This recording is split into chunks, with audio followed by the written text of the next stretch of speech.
अस्सलाम वालेकुम नाजरीन, मैं हूं रफ़ीउल्लाह नियाज़ी। आप देख रहे हैं प्रोग्राम स्टेट अफेयर। नाजरीन, कल जो गुज़र गया है पंजाब हुकूमत ने और अपना जो नए माली साल का बजट है वो पेश कर दिया है सूबाई असम्बली में, जिसका टोटल जो वॉल्यूम है हजम है वो 5,903 अरब 46 करोड़ रुपये है। ये वज़ीर ख़जाना मियाँ मुज्तबा शुजाउर रहमान साहब ने ये बजट पेश किया है और इसके लिए जो फ़ंड एलोकेट किए गए हम उसकी भी तफसील आपके सामने पेश करेंगे। कुल सूबाई कंसोलिडेटेड फ़ंड है 5,903 अरब 46 करोड़ रुपये है। FBR हदफ जो है वो 15,264 अरब रुपये है। ये फेडरल का है, उसमें जो हमें हिस्सा मिलेगा। इस NFC अवार्ड के तहत वफाकी हुकूमत से मसूलात का तखमीना ये 43,90 अरब 94 करोड़ रुपए। सूबाई महसूलात जो हैं वो 1,209 अरब 86 करोड़ रुपए, जो कि गुज़श्ता माली साल की निस्बत 46% ज़्यादा है। जारी अखराजात 1962 अरब 92 करोड़ रुपए, जो गुज़श्ता माली साल की निस्बत 3.2% कम है। इसी तरह हम देखते हैं करंट जो कैपिटल अखराजात हैं वो 679 अरब रुपए है। हज़फ शुदा टारगेटेड जो सब्सिडाइड 60 अरब 20 करोड़ रुपए है। इसी तरह हम देखते हैं कि जो सूबाई हुकूमत ने वज़ीर ख़जाना ने जो बजट हमारे सामने पेश किया उसमें जिन शोबाजात का बजट बराए माली साल 2026-27 हमारे सामने पेश किया उसके मुताबिक जो अदाद व शुमार बताए गए हैं उसमें शोबा तालीम है जिसका बजट 750 अरब 10 करोड़ रुपए मुख्तस किया गया है। सेहत के लिए 500 अरब 62 करोड़ रुपए, लोकल गवर्नमेंट 409 अरब 87 करोड़ रुपए, तामीरात 272 रुपए 60 करोड़ रुपए। इसी तरह जो तहफ़्फ़ुज़ आमा और पुलिस है 252 अरब 10 करोड़ रुपए, ज़राअत के लिए 91 अरब 62 करोड़ रुपए है। इसी तरह जो जारिया जो सर्वर डिलीवरी है बराए साल 2026-27 के लिए उसमें PFC के लिए रखा है 823 अरब 90 करोड़, खिदमात की फराहमी 783 अरब 62 करोड़, तनख्वाह है 638 अरब 62 करोड़, पेंशन जो है वो 500 अरब 12 करोड़। इस तरह की पूरा एक तफसीली जो फिगर हमारे पास आ चुके हैं।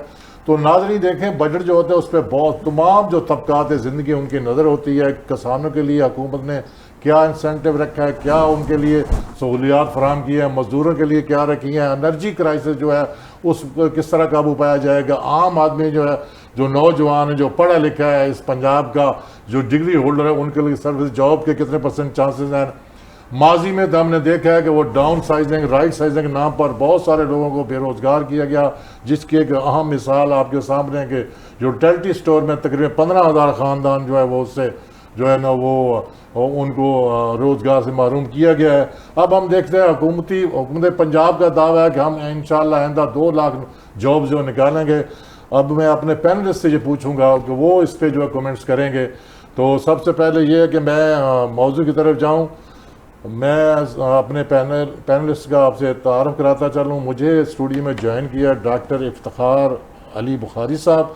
आप सीनियर तजिया निगार भी हैं और इसके साथ साथ कॉलम नवीस भी अब भी लिख रहे हैं। इसके साथ ही मियाँ सैफ रहमान साहब जो सीनियर तजियाकार है और वो भी कॉलम नवीस हैं। आज कितनी खुशी के बाद 2 कॉलम नवीस जो है ना हमारे स्टूडियो मौजूद हैं। तो प्रोग्राम मैं पहले इनको खुशामदीद कहता हूँ।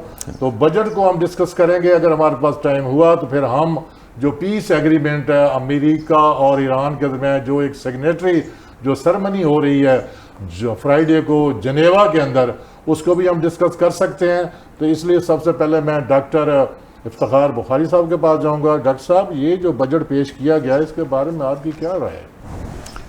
देखिए जी, पहली बात तो यह है कि हम एक मकरूज़ मुल्क हैं और हमारा सबसे बड़ा अलमिया ये है कि हमारी simultaneously more than 60 to 65 approximately 65% economy black economy है जो मार्केट में चल रही है, जिसने मार्केट में लोगों को संभाला हुआ है। ये जो बजट है इससे किसी किस्म का कोई ख़ास बेनिफिट नहीं होता। अलबत्ता जो हुकूमती इदारे हैं उन्हें जब इस बजट में से कुछ पैसे दिए जाते हैं तो वो अपना सर्वाइव कर लेते हैं, और कुछ इदारे जिनके किसी सर्वाइवल की ज़रूरत नहीं है वो इदारे सिवाय इसके कि लोगों के काम कारोबार में चीज़ों में हर्डल हों उसके अलावा उनका कोई रोल नहीं। मतलब आप लाइफ स्टॉक को देख लें, सबसे बड़ा सेक्टर तो पोल्ट्री का सेक्टर है। अब पोल्ट्री के सेक्टर में अगर आप महकमा लाइफ स्टॉक का देखें तो कोई ख़ास रोल नहीं है। हाँ, देहातों में जो डॉक्टर हैं, अब वहाँ भी प्राइवेट डॉक्टरों के पास लोग अपने जानवरों को दिखाते हैं। वो भी DVM डॉक्टर इतने हो गए हैं कि हमारे प्राइवेट सेक्टर में ज़्यादा काम कर रहे हैं, और सरकारी अस्पतालों में इतना ज़्यादा कोई फैसिलिटी या वो चीज़ नहीं है। तो इदारे अपनी जगह पे बैठ के तो बजट लेकर खा रहे हैं और उसमें लगे रहते हैं। इसी तरह से ट्रांसपोर्ट है, तो उसको एक छोटा सा लिमिटेड होना चाहिए कि ये जगह, ये अड्डे इस काबिल हैं कि नहीं ये जगह, और एक पैराफर्निया बन जाए पूरा। अच्छा, वो भी कोई नहीं काम करते। तो हमारे बहुत से महकमे फालतू हैं जिनकी अभी तक ज़रूरत नहीं है। और मुझे तो ऐसे लगता है कि ये एजुकेशन महकमे को भी तकरीबन ख़त्म ही करने वाले हैं, जो जिस सूरत हाल जा रही है। तो ये जो बजट है, जैसे आप एजुकेशन की तरफ जाएँ तो आपने उसमें मेरा ख्याल है एक बच्चे का 200 भी नहीं बनता। अगर हम ज़रा उसको बच्चों पे तकसीम करें पंजाब में कि वो साल का, तो उसमें वो क्या करेगा, कितनी तालीम हासिल कर लेगा। और हेल्थ की तरफ चले जाएं तो हेल्थ तो ऑलमोस्ट अगर हम देखें तो 90% प्राइवेटाइज हो चुका है। और अगर हेल्थ कार्ड आपने दे दिया है तो फिर आपको हेल्थ डिपार्टमेंट रखने और हेल्थ में बजट देने की ज़रूरत क्या है। अब सरकारी अस्पतालों में भी ऑलमोस्ट वो ज़्यादा एक किस्म की प्राइवेटाइजेशन चल रही है। मेरे ख्याल में वो जो हेल्थ इंश्योरेंस कार्ड है, हेल्थ कार्ड, वो मेरा ख्याल एक्टिवेट नहीं है। उसे एक्टिवेट करना चाहिए। हेल्थ अगर नहीं भी है तो उसे एक्टिवेट करना चाहिए। और उसके बाद यह है कि एक आदमी को आप 50 रुपए दे रहे हैं साल के, तो 50 टोटल जो आबादी 12 करोड़ के बाद जो इन्होंने सेहत के लिए फंड रखा है, ये 5 अरब 62 करोड़ है। तो इसमें एक आदमी के हिस्से में 50 रुपए आते हैं ये सालाना। अच्छा, अब मुझे ये बताएं कि 50 रुपए में वो क्या अपना इलाज करवाएगा या क्या, और उसके ऊपर क्या खर्च हो सकता है, किस तरह से इन इदारों को आप अपडेट कर सकते हैं। तो ये बड़ी अजीबो गरीब से एक बहुत ही भयानक सिचुएशन है। हमने पहले भी इसे कहा था कि बजट इनके बस की बात नहीं है। इस वक्त पाकिस्तान को अगर पंजाब को जिस बजट की ज़रूरत है तो इससे 2 से 3 गुना बजट हो, जिसमें सबसे ज़्यादा बजट 3 शोबों में जाना चाहिए, इंडस्ट्री में, एग्रीकल्चर में और एजुकेशन में। और इंडस्ट्री को अपडेट करें, एजुकेशन और एग्रीकल्चर 3 को इंटीग्रेटेड कर दें आपस में इनको, क्योंकि तालीम होगी तो इंडस्ट्री चलेगी। और जदीद इंडस्ट्री लें, आपको जदीद इंडस्ट्री मिल सकती है, कॉटेज इंडस्ट्री मिल सकती है। उसमें एक पूरा एक रोड मैप आपको बनाना पड़ेगा, एक्सपोर्ट का, इंपोर्ट का, कहाँ पे आपको चीज़ों को लेकर जानी है। सूबाई सतह से देखो, पंजाब बहुत बड़ा सूबा है पाकिस्तान का, इसको फॉलो करना होता है। और सबसे ज़्यादा हमारे पास कल्टिवेटिंग लैंड है, हमारे पास इंडस्ट्रियल लैंड है, हम नए शहर आबाद कर सकते हैं। हमें ये तमीरात पे जो एग्रीकल्चर इलाके उस पर पाबंदी लगानी चाहिए। बहुत से काम है करने वाले। तो ये है कि स्टेट, अब हैरान कौन बात यह है कि नए साहब अगर कोई इंडस्ट्री लगाता है, अगर कोई बिजनेस करता है, तो 40 से 45 महकमे उसके सामने खड़े हो जाते हैं, उसको हर्डल बन जाते हैं और वो पैसे देते हैं जगह जगह पे। और पैसे दे के तो आगे फिर इस महंगी बिजली और इस सूरत हाल में और इस सिचुएशन में कैसे कोई काम करेगा। तो वो जो इकॉनमी जो चल रही है, जिसपे सारी दुनिया की यानी अवाम जहाँ सांस लेती है, जहाँ रियासत नहीं कुछ कर सकती, उसको हम कहते हैं ब्लैक इकॉनमी। अब ब्लैक इकॉनमी भी स्कीज हो रही है, वो भी बाहर निकल के जा रही है। बहुत सा पैसा यहाँ से निकल के जा रहा है। पहले जैसे प्रॉपर्टी में लगता था, इंडस्ट्री, मकान बन रहे हैं, चलो कंस्ट्रक्शन हो रही है, कहीं ना कहीं पैसा लग रहा है और रोजगार हो रहा है, वो भी तकरीबन ख़त्म होता चला जा रहा है। तो सूरत हाल तो बहुत गंभीर है, इसको कैसे कर सकते हैं। मैं मियाँ सैफ रहमान साहब जनाब, जिस तरह बड़ा अच्छा इन्होंने अच्छा तज़किया दिया अपना सेहत के बारे में, मैं आपसे ज़रा तालीम के हवाले से पूछूंगा कि तालीम का जो उन्होंने बजट रखा है वो 750 और 10 करोड़ रुपए।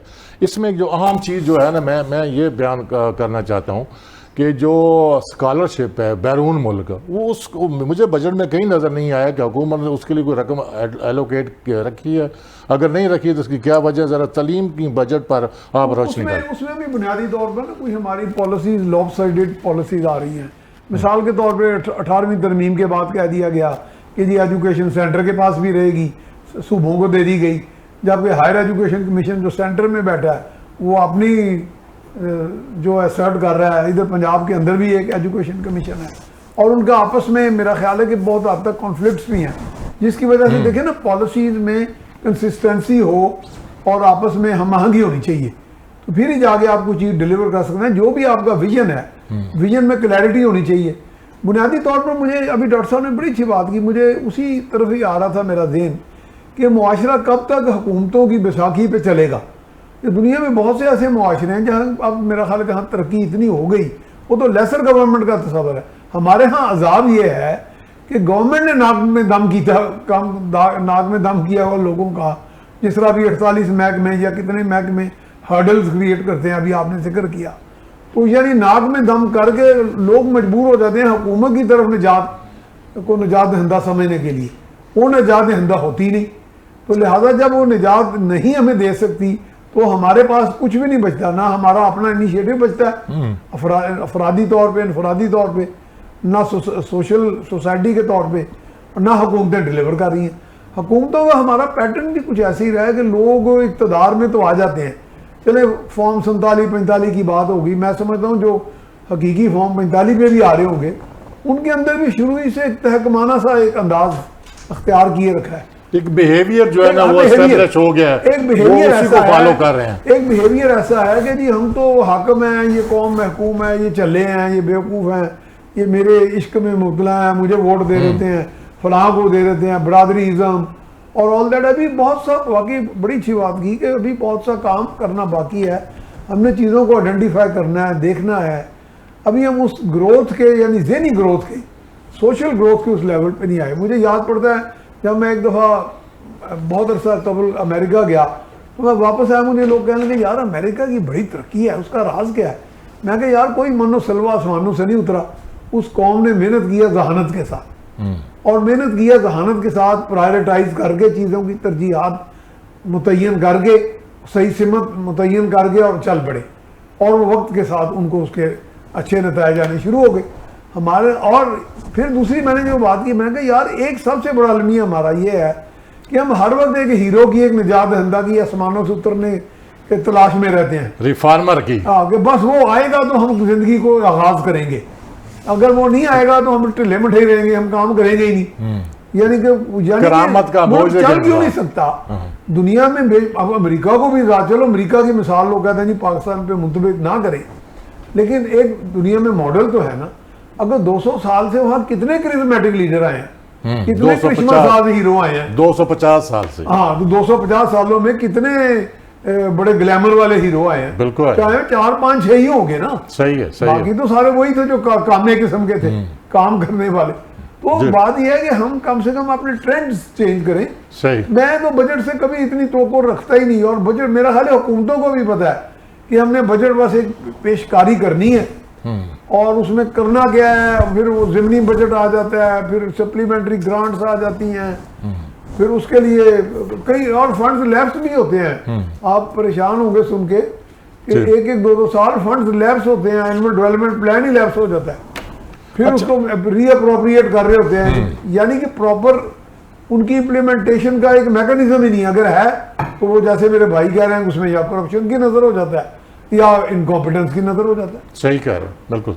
अच्छा डॉक्टर साहब, ये देखें जो शरह नमू जो GDP है उसको इन्हांस करने के लिए जो मेजर सेक्टर है वो एग्रीकल्चर है। एग्रीकल्चर, उसके आगे 2 हिस्से हैं, एक लाइफ स्टॉक है और दूसरा क्रॉप्स है। क्रॉप्स के हवाले से बहुत सारे जो न किसान हैं, मुझे गांव जाने के इत्तेफाक हुआ, किसानों को बहुत ज़्यादा कंसर्न है कि हमें बीज नहीं मिल रहा, हमें DAP जो है ना सस्ते दामों नहीं मिल रही, हमें खाद यूरिया नहीं मिल रही, हमें जो सोलर एनर्जी या सोलर ट्यूबवेल नहीं मिल रहे। वो इंडिया की मिसाल देते हैं कि ईस्टर्न पंजाब जो है इंडिया का, वहाँ हुकूमत जो है ना उनको सोलर जो है ना फ्री ऑफ कॉस्ट दे रही है, बल्कि मैक्सिमम जो है ना वो उनको जो है वो पैसे भी दे रही है, इसके साथ पेस्टिसाइड सारी चीज़ें। कि कैसे हम ग्रो करेंगे, हमारी GDP कैसे ग्रो करेगी जब तक कि आप उसका जो पहला जो सेक्टर है, जो मेजर सेक्टर है, उसके लिए आप वो किसान को इंसेंटिव नहीं दे रहे, उसके लिए कोई ऐसे आदाब मुकर्रर नहीं कर रहे, तो क्या इस तरह मुल्क की शरह नमू उसमें इजाफा हो जाएगा? अच्छा, ये बड़ी दिलचस्प बात है। पहली बात तो मैं उस पहली लीडरशिप की तरफ आता हूँ कि जिन्होंने ये चीज़ों की, तो एग्रीकल्चर लीडरशिप है हमारे पास, इंडस्ट्रियल लीडरशिप है, चैम्बर्स हैं, मुख्तलिफ इदारे हैं, एक हायरार्की है।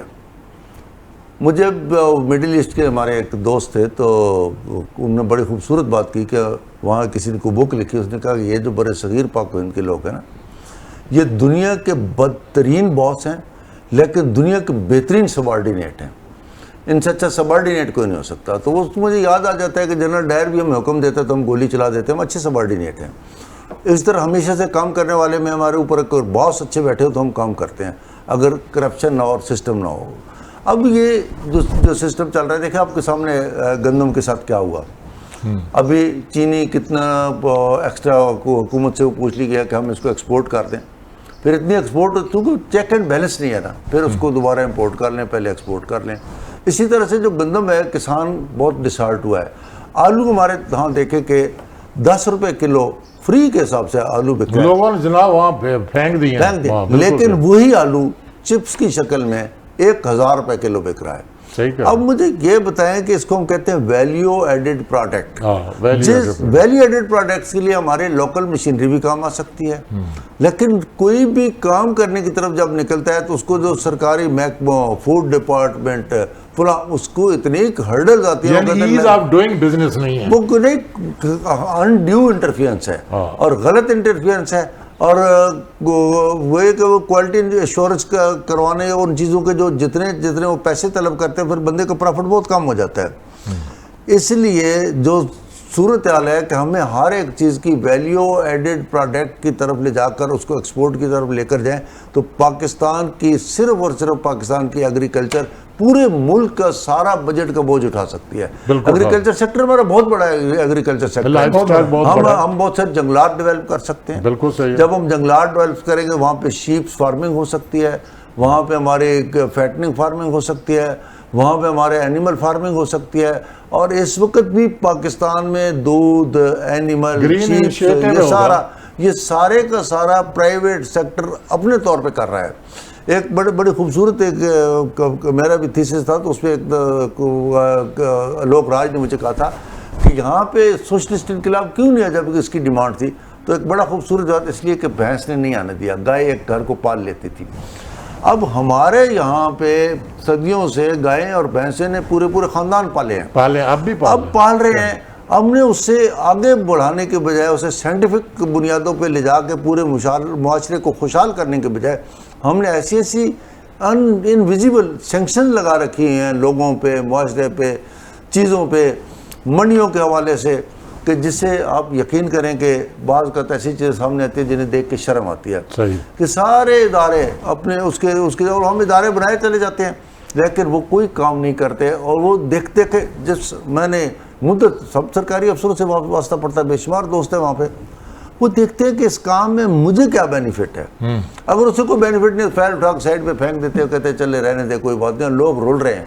मैं एक और बात आज न्याय साहब आपके इस फोरम से कहता हूँ जी, हमारे लाखों केस अदालतों में पेंडिंग है किसी तरीके से। जैसे एक पहले अब इन्होंने एक बनाया था ना कि किसी ने वो वकालत के लिए लीगल कोई काम होता तो वकला को हायर कर लेते हैं कि आप जाएं और अदालत के बयान पे ये बयान ले लें।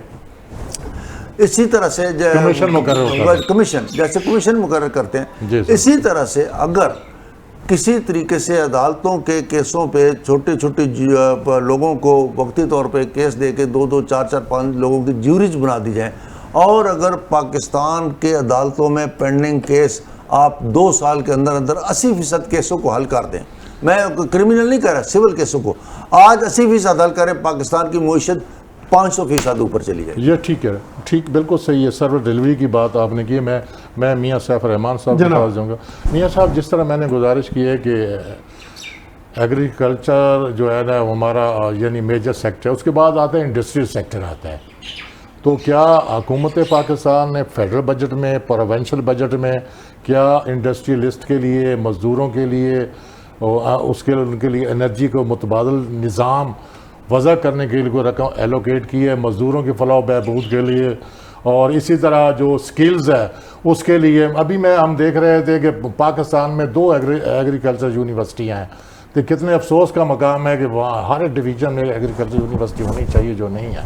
आप क्या कहते हैं इस पर? बिल्कुल आपने सही कहा। मुझे चाइना 5 मरतबा जाने का इतफाक़ हुआ है, मरतबा प्राइम मिनिस्टर के साथ गया, फिर उनकी गवर्नमेंट के इन्विटेशन पे। मैंने वहाँ पे एग्रीकल्चर का जो साइंटिस्ट है उसको इतना प्रोटोकॉल मिलते देखा कि जितना शायद प्राइम मिनिस्टर को ना मिलता हो। अच्छा।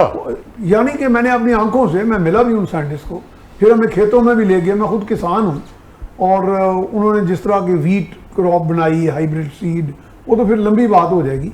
हमारे यहाँ बुनियादी तौर पे जो ज़्यादा बड़ा मसला है, एक तो ये जैसे मिसाल के तौर पे सिंगापुर के अपने को इतने वसाइल नहीं, जिस तरह के हमारा इतना बड़ा एग्रीकल्चर बेस है, इतना बड़ा ह्यूमन रिसोर्स का भी बहुत बड़ा बेस है, और लेकिन वो तरक्की के किस सतह पे हैं। मुझे पाकिस्तान के तकरीबन ज़्यादा से ज़्यादा सवाए को 1958 से पहले के या 60 से पहले के बाद के तमाम प्राइम मिनिस्टर, तमाम चीफ एग्जीक्यूटिव, जिनमें फौजी जर्नैल भी थे, उनके साथ इंटरेक्शन भी रहा, मेरा ट्रैवल भी रहा, और गुफ्तगू भी हुई। और मैं अक्सर ये कहता था कि जब कुदरत ने आपको एक ब्लेसिंग दी हुई है, एक आपका बेस है इतना बड़ा एग्रीकल्चर, उसकी तो उसको फोकस क्यों नहीं करते, उसको टॉप प्रायोरिटी क्यों नहीं बनाते, उसमें वैल्यू एडिशन भी करें। उसमें एग्रेरियन जो इंडस्ट्री है, जैसे अभी डॉक्टर साहब ने फरमाया, बिल्कुल उसमें गुंजाइश मौजूद है। मेरे साथ एक डॉक्टर साहब की तरह, डॉक्टर साहब का तो ये स्पेशलिटी है एग्रीकल्चर, मेरे साथ इसी तरह इनकी तरह एक एक्सपर्ट बैठे थे। वो कह रहे हैं कि सैफ साहब, आपके इल्म में है कि ये जो हमारा किन्नू है, दुनिया के टॉप प्रोड्यूसर है किन्नू के, इसके 9 बाई प्रोडक्ट हैं। मैं क्या कमाल है यार, मैंने तो आज तक 1-2 ही सुने। एक ही सुना। उनके 9 बाई प्रोडक्ट, वो अकेले ही पता नहीं कितने बिलियन डॉलर ला सकता है। सही है। यानी अगर वो वैल्यू एडिशन की जाए। अच्छा, इसमें एक मॉडल जो है ना हमारा, मैं वही कह रहा हूँ कि जो गवर्नमेंट्स की तरफ से हर्डल्स आती हैं, गवर्नमेंट की ज्यादा इंटरवेंशन जो है वो नुकसानदेह है हमारे लिए। ये प्राइवेट सेक्टर की ग्रोथ की बात बिल्कुल सही है। और इसकी छोटी सी एक मैं मिसाल देता हूँ। मैं खुद किसान हूँ प्रैक्टिकल, मेरी जमीन बहुत सारी रिक्लेमेबल थी, यानी रिक्लेम होने वाली थी, कुछ वो बैरन लैंड थी। मैंने उसका सर्वे कराया सॉइल लेबोरेटरी से, और सारा कराने मुख्तसर सी बात करता हूँ। जो हमें खादें एडवाइस की गई, एग्रीकल्चर असिस्टेंट होते हैं, फील्ड असिस्टेंट एक्सटेंशन के एग्रीकल्चर डिपार्टमेंट में, ये मैं कोई 30-40 साल पुरानी बात कर रहा हूँ, और अब भी वो मौजूद है। तो उन्होंने कहा कि नहीं, यहाँ ये 2 खादें डाल दें, नाइट्रोफॉस और अमोनियम सल्फेट वाला जो भी थी, अब मुझे प्रॉपर याद नहीं है, वो इतनी सस्ती थी कि डीएपी से आधी कीमत थी वो। अब डीएपी का रेट बढ़ाने में जो किसान की अपनी हमाकतें शामिल हैं, वो मैं बता ही नहीं सकता। डीएपी को आसमान में पहुंचा दिया। यानी किसान समझता है कि खाद है डीएपी और डीएपी खाद है।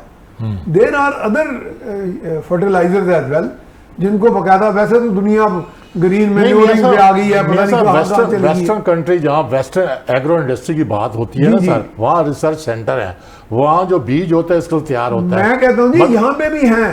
हाँ, बीज की तैयारी तो शायद हम उसके बहुत पीछे हैं, लेकिन मैंने अपनी जमीन का सॉइल फर्टिलिटी सर्वे कराया ₹1 एकड़ दे के, आज से कुछ 40 साल पहले, और उसने उन्होंने एडवाइस कर दिया, पूरा एक नक्शा बना के दिया, क्रिस्टल्स बना के। सर मेरा सवाल तो आपसे सिर्फ, लेकिन हमारा जो किसान है वो इंडस्ट्री की, आप एग्रो इंडस्ट्री की तरफ चले गए। हाँ, मैं समझता हूँ कि इंडस्ट्री का तो मुझे अभी तक बजट में कोई एक रोड मैप नहीं नजर आया, यानी कोई उसके लिए याद मुझे लग रहा है कि गवर्नमेंट समझ रही है कि हम इंडस्ट्री रिवाइव नहीं कर सकते। ठीक है, तो इसी तरह काम चलेगा।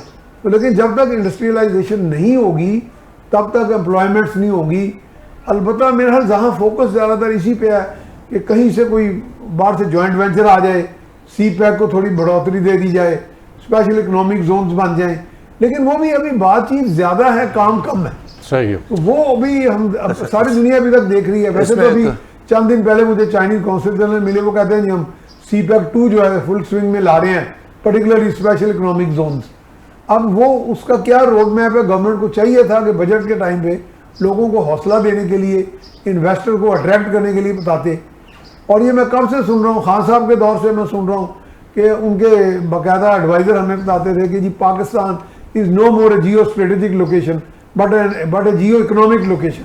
लेकिन ये बात geo economic destination Imran Khan के दौर की, ये मियां साहब बात ये था कि किसान खुशहाल हो गया था, बात आगे गई, उसको कीमत सही मिल रही थी, वो जियो इकोनॉमिक डेस्टिनेशन बनी, GDP ग्रो कर रही थी, 6.2 पे गई थी। तो ये, हाँ डॉक्टर साहब आप कुछ कहना चाहते हैं? मैं आपके इस एग्रीकल्चर के बारे में बता रहा था। चीन में जिस आदमी के पास 8 कनाल जगह है, वो वहाँ का खुशहाल तरीन शख्स है, अच्छी गाड़ियाँ रखी हुई हैं उसने और बेहतरीन है। हमने वहाँ पे देखा है, साहब ने वहाँ पे विजिट किया, बहुत से इलाकों में, चूँकि बहुत बड़ा मुल्क है, अब सारी जिंदगी उसको नहीं देख सकते, घूमे। 8 कनाल जिसके पास, मैंने वो 4 कनाल भी, 4 कनाल 8 कनाल के फार्म देखे। अब वो फार्म बना हुआ है, उसमें मुख्तलिफ फ्रूट से लेके, सब्जियों से लेके, मुख्तलिफ ये जिसको मशरूम्स लगे हुए हैं, ज़्यादा मशरूम की पैदावार है, लोग खाते हैं वहाँ पे। और नीचे पानी गुजरा है, दरिया गुजरा है, उसमें से उसने पाइप और मशीनरी और उससे चलती हुई दरिया से अपने 7-8 कनाल ज़मीन को सैराब कर रहा है। फिर उसकी इर्द गिर्द उसने अंगूर लगाए हुए हैं, अंगूरों के ऊपर उसने जो गेट बनाए हैं वहाँ पे सारा उन्होंने वो बी कीपिंग की हुई है। अब वो वहाँ से शहद भी ले रहा है, फ्रूट भी ले रहा है, सब्जियां भी ले रहा है, मशरूम भी ले रहा है। अच्छा। और वो सारे फल ले रहा है और बेहतरीन अगर हम कोई उसको- खर्चा गवर्नमेंट नहीं कर रही, किसान खुद कर रहा है, गवर्नमेंट नहीं कर रहा। खुद किसान कर रहा है। अच्छा। तो खुद कर रहा ये यहाँ पे अगर हम थोड़ा सा हमारा किसान तो अभी बहुत ओल्ड प्रैक्टिस में है। इसको थोड़ा सा हमें फैसिलिटेट करना होगा। अब जब तक किसान को फैसिलिटेट नहीं करते और उसे ये सारी सहूलतें नहीं देते और उसकी प्रोडक्ट को हम वैल्यू ऐड नहीं करते, हमारे पास लोकल मशीनरी तैयार करने वाले बहुत साइंसदान पड़े हुए हैं कि जो चीज़ें बना। अब देखें ना, एक मौसम आता है, शेखुपुरे का जो टमाटर होता है वो 2 से 3 रुपए किलो बिकता है। अब अगर हम उसको पूरे साल के लिए वैल्यू ऐड करके चीज़ों को रख ले तो पूरा साल पूरी कौम को एक टमाटो मिलता रहेगा, उसकी मिलता कैचअप मिलेगी, उसका पेस्ट मिलेगा, उसकी बहुत सी चीज़ें बन सकती हैं, उसका जूस मिलेगा, सारी चीज़। इसी तरह पोटैटो एक वक्त में सस्ता है। इस तरह लेमन एक टाइम आता है कि उसका इतना झाड़ होता है कि आप उसका तस्वुर नहीं कर सकते, और दुनिया की बेहतरीन चीज़ है। अब हम अगर उसको लेमन जूस को तैयार करते हैं, उसको रखते हैं फॉर एवर, उसको प्रिजर्व करते हैं, इंडस्ट्री लगाते हैं, लेकिन जब हम या एक्सपोर्ट करते हैं तो बहुत काम हो सकता है। अब हम इंडस्ट्री की तरफ जाने की देर होती है कि हमें सारे महकमे पड़ जाते हैं। और एक और बहुत अहम चीज़ जो पिछले दौर में हुई थी, हर चीज़ को हम वो गलत इसलिए ना करें कि फ़लाँ दौर में ये चीज़ हुई थी, बेहतरीन एक डिसीजन हुआ था प्राइवेट मंडियों के लिए, प्राइवेट मार्केट्स, एग्रीकल्चर मार्केट्स जिनमें सब्ज़ी, फ्रूट और गल्ला मंडियाँ थी।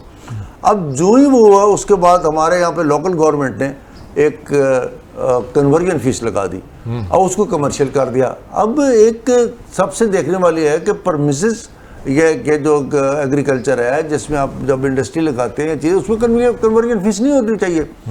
उन लोगों को आप फैसिलिटेट करें, कन्वर्जन फीस ख़त्म करें और मंडियों को फ़रोग दें प्राइवेट सतह पे। अगर आप प्राइवेट सतह पे मंडी, अब देखें मैं बड़े वसूख से कहता हूँ कि जो सब्ज़ी मंडी है, सब्ज़ी फ्रूट, वहाँ से अगर आप जाके सब्ज़ी ख़रीदते हैं या फ्रूट ख़रीदते हैं तो और जब मार्केट में आप आते हैं तो उसकी कीमत 2 से 3 गुना ज़्यादा हो जाती है। तो उससे बेहतर है कि आप मार्केटों को फ़रोग दें ताकि लोगों तक सस्ती चीज़ें पहुँचें।